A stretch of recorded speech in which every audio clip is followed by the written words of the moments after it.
de suite, les deux oreilles de la tête. Les deux oreilles de la tête sur Magnum la radio. Actuellement en cours de diffusion sur Netflix, la saison 4 et dernière saison de la série Stranger Things est un véritable carton. Est-ce que vous pensez vraiment ce que vous dites? Ah oui, les décors, les costumes, tout est fait pour vous replonger de manière assumée dans les années 80. Et surtout la bande originale.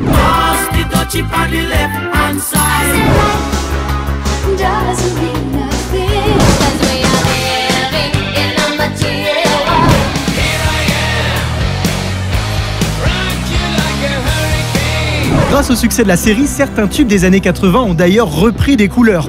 Et notamment cette musique, Running Up That Hill, de Kate Bush, sortie en 1985.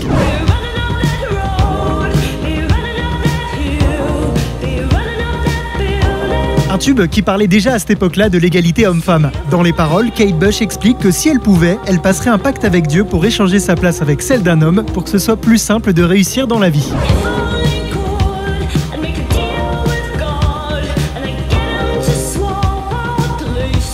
Grâce au succès de la série Stranger Things, 37 ans après sa sortie, le titre explose tous les records. On l'entend partout. En ce moment, numéro 1 dans plusieurs pays, Kate Bush bat le record de la plus longue période entre la sortie d'un single, 1985, et son accession en tête des charts, et par la même occasion devient l'artiste féminine la plus âgée en tête de ce classement à 63 ans. Wow. La chanteuse s'est d'ailleurs dit bouleversée de ce regain de popularité. Oh my God!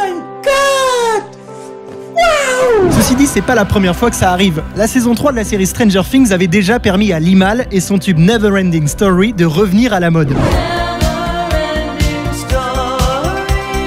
Une musique qu'on entend aussi dans le film L'Histoire sans fin sorti en 1984.